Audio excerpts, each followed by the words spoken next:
ایک صحابی حضرت سعید بن عامر ہیں، حضرت عمر فاروق رضی اللہ تعالیٰ عنہ نے حضرت سعید بن عامر رضی اللہ تعالیٰ عنہ کو گورنر بنانا چاہتا حمص کا، نے کہا میں نہیں بنتا۔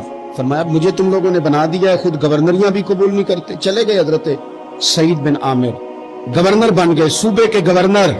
مال غنیمت میں سے کچھ زیادہ مال مدینہ شریف میں جمع ہوا تو حضرت عمر نے مختلف صوبوں سے غریبوں کی لسٹیں منگوائیں۔ حضرت سعید بن عامر کے صوبے کے کچھ خاص لوگوں کو آپ نے لکھا کہ تمہارے صوبے میں جو غریب ہیں ان کی لسٹیں بھیجو۔ تو جب لسٹ آئی تو اس میں پہلا نام حضرت سعید بن عامر کا بھی تھا۔ کہا ہمارے گورنر کے پاس پہننے کو کپڑا کوئی نہیں، کھانے کو روٹی کوئی نہیں۔ حضرت عمر بیٹھ کے رو پڑے، اور میں تمہارا گورنر بھی مسکین ہے۔ اشرفیوں کی ایک تھیلی بھر کے حضرت عمر نے بھیجی۔ حضرت سعید بن عامر کے پاس جب گئی تو کہنے لگے انا للہ و انا الیہ راجعون۔ آپ کی اہلیہ کہنے لگی خیریت ہے؟ بلی مانس دیکھنا میرے پاس دنیا آ گئی ہے، میں نے تو جان چھڑائی تھی اس سے، یہ میرے پیچھے بھاگتی ہے۔ حضرت سعید بن عامر نے سارا مال وہیں اللہ کے حضور خیرات کر دیا۔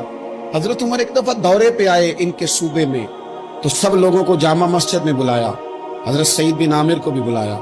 ابن الجوزی لکھتے ہیں کہ حضرت عمر نے فرمایا لوگوں تمہیں اپنے گورنر سے کوئی شکایت تو نہیں؟ تو لوگوں نے کہا 4 شکایتیں۔ ایک تو ہمارے گورنر صاحب جب شروع میں آئے تھے تو فجر کی نماز کے بعد ہی آ کے لوگوں کے بیچ بیٹھ جاتے، اب اشراق چاشت کے وقت آتے ہیں، سورج پورا طلوع ہو جاتا ہے تو حضرت سعید بن عامر رضی اللہ عنہ آتے ہیں۔ اور دوسری شکایت یہ ہے کہ صرف دن میں ملتے ہیں، رات کو ملتے ہی نہیں۔ اور تیسری شکایت یہ ہے کہ ہفتے میں ایک پورا دن ہوتا ہے ملاقات ہی نہیں کرتے۔ اور چوتھی شکایت یہ ہے کہ کبھی کبھی بیٹھے بیٹھے رونے لگتے اور بے ہوش ہی ہو جاتے۔ آپ نے ایسا شخص گورنر بنا دیا جو دیوانہ ہے۔ حضرت عمر نے بلا لیا، قریب بیٹھے تھے، کہا دے سوالوں کے جواب۔ گردن جھکی ہوئی ہے، عرض کرنے لگے امیر المومنین میں نے تو پہلے ہی کہا تھا میں گورنری کے قابل نہیں۔ فرمایا اب تو منصب تمہارے پاس ہے، تمہیں جواب تو دینا ہے۔ حضرت سعید بن عامر کہنے لگے حضور 4 میرے ساتھ مسئلے ہیں۔ فرمایا کون سے؟ حضرت سعید بن عامر کہنے لگے آپ سوال دہرائیں میں جواب دیتا ہوں۔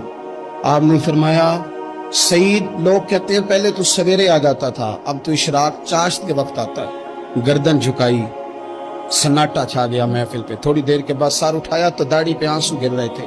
فرمانے لگے حضور میرے گھر میں خادم کوئی نہیں، بیوی بیمار ہو گئی ہے، میں نہ سویرے اٹھتا ہوں، آٹا بھونتا ہوں، روٹیاں پکاتا ہوں، گھر میں جھاڑو دیتا ہوں، باہر آنے میں دیر ہو جاتی۔ پہلے جواب پر ہی لوگ رونے لگے، آنسو نکلنے لگے۔ حضرت عمر رضی اللہ تعالیٰ عنہ بھی روئے۔ پھر فرمایا کہ سعید تو دن کو ملتا ہے تو رات کو کیوں نہیں ملتا؟ اپنی داڑھی پکڑ لی، کہنے لگے عمر ساری سفید ہو گئی ہے، اب تو لگتا ہے پھل پک گیا ہے، پتہ نہیں وہ کب مجھے کہے گا واپس آ جا۔ میں نے نہ دن مخلوق کے لیے رکھا ہے، رات اپنے رب کے لیے رکھی ہوئی، مجھے تکلیف نہ دی جائے۔ گورنر کی بات کر رہا ہوں۔ پھر کہا سعید یار ہفتے میں ایک دن ملتے کیوں نہیں؟ کہنے لگے عمر یہ میرے رب کے ساتھ پردہ ہے، اسے نہ کھولا جائے۔ پر میں نہیں، آپ بتائیں۔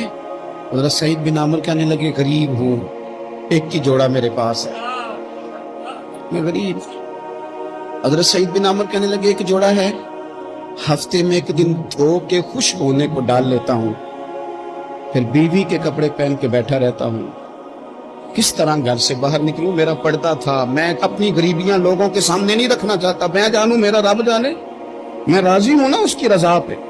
اب تو حضرت عمر ہچکیاں لے کے رونے لگے، فرمانے لگے چل آخری سوال کا جواب ہی دے دے، کبھی کبھی روتے ہو تو بے ہوش ہی ہو جاتے ہو۔ حضرت سعید بن عامر پھر رونے لگے، فرمانے لگے بڑی عمر کا ہو گیا تھا جب کلمہ پڑھا تھا، جب وہ پچھلے گناہ یاد آتے ہیں نا، میرے سامنے لوگوں نے حضرت حبیب بن عدی کو سزا دی تھی مکے میں، اور میں اس وقت مسلمان نہیں تھا، میں مدد نہیں کر سکتا۔ جب وہ وقت یاد آتا ہے تو برداشت، سوچتا ہوں کیسے اللہ کے حضور جاؤں گا۔ دوستو دعا کرنا اللہ اس ملک کو بھی کوئی ایسا شخص عطا فرما دے